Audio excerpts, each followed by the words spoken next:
hand for the guy who was on before me. That was awesome. It was very cool music. Give him a hand. Give him a hand.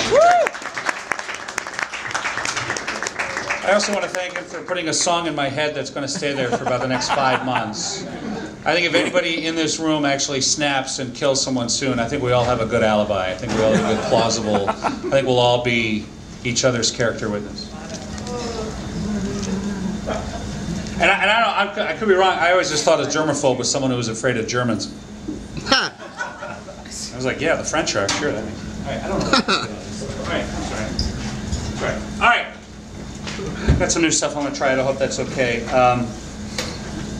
I was one of the people who clapped when someone asked if anybody had kids, so I do have kids. My kid, when my kid was like 2, I only have daughters because that's how masculine I am. And when my daughter, it was Christmas time, we got her a baby. We got a baby doll because she's a little baby girl. We got a little baby doll, and she was like, she's smart, you know. She was like 2 or 3, and she realized who else has, you know, who had a baby around Christmas time? Jesus, you know. So she called the baby Jesus, and I thought that was cute. Only it was one of those babies that cried, you know. So she left it alone for a while, and we had the batteries in it, so the baby started crying. And so she comes running in to the living room, and she's like, "Oh no, Mommy, Daddy, baby Jesus is crying." You know, and I was raised Catholic, so I'm like, it's my fault that baby Jesus is crying. You know, and I'm there, oh yeah, I know, it's because I touched myself inappropriately. I'm really sorry. Baby Jesus is crying. Luckily, I don't have to explain that one yet. Now my daughter, that was my oldest daughter. Now she's 13, and she's not allowed to curse. I don't let her curse because I'm just a fucking jerk that way. And she tells me I got to watch my goddamn mouth around her. So yeah, it's kind of funny. But the best part is she's come up with curse words she can say that aren't exactly curse words, and I love them. I think they're great. I want to start using them. One is douche pickle. I don't know what it is, but apparently my wife's a big one, so that's pretty good. And then she also, another one I really love, I want to start using, I think everybody should start using, bullfish. Like, I've had it up to here with your bullfish. I don't know, I thought, there's something there, I don't know what it is, so I got to figure it out. Like I said, these are new, so I apologize for that. Although I did find out something, I taught my daughter is that if you can't say anything nice to anybody, stare at them with utter contempt until they know what you're thinking. And she's got that one down pretty good. I don't have to teach her much about that. Hey, do you guys remember when you were littler and you were in school? Remember how weird it was to see your teacher any place outside of school? And you thought, wow, that's really weird? Ron Jeremy used to be a teacher. Ron Jeremy, the porn star, used to be a substitute special ed teacher. Can you imagine, like, having him as a teacher and then watching some videos and just being like, I don't know. Again, something there, I just don't have it yet, so I apologize.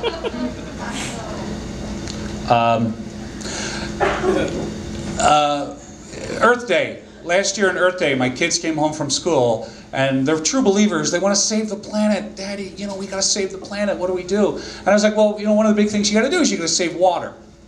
Okay, how do we save water, Daddy? I was like, well, one of the things you can do is you can, you know, not flush the toilet as often. You know, we used to just like, if you're going number 1, you just kind of leave it. If you go number 2, then you flush it down, and that works great. But it only really kind of works great if you have boys.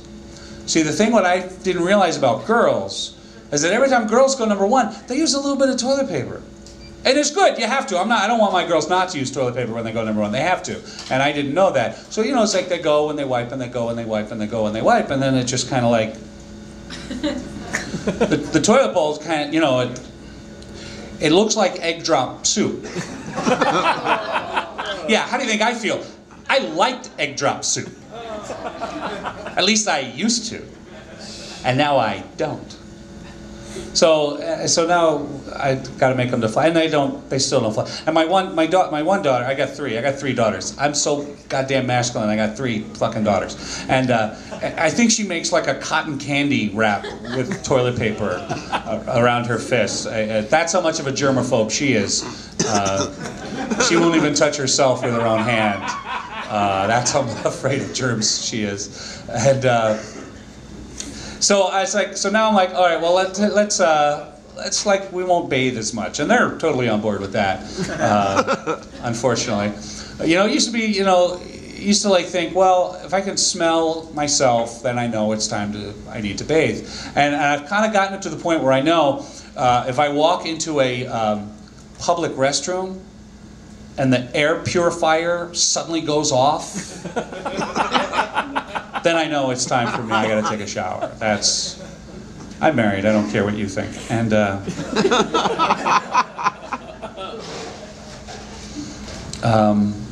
what was it?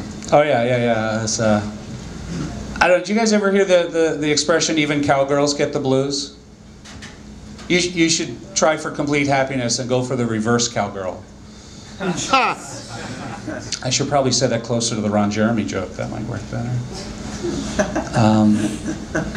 I sent my kids to a Bible camp because I'm mean, and they were okay with it because to them they just knew it was camp, and then they found out it was Bible camp, and they were a little worried because they're like, are there going to be like a lot of ultra religious people there, Dad? And I'm like, well, it's from our church. Are there ultra religious people at our church? I was like, no, our church is cool. Our church was picketed by the God Hates Fags people, so we know we're doing something right.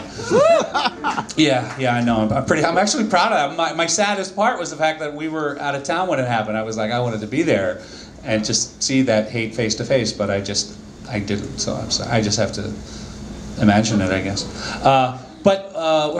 So they go to Bible camp, and they're there for a week, and then we go pick them up, and it's like, and they're singing like Bible songs on the way home from camp, and I'm like, were they indoctrinated? I don't know.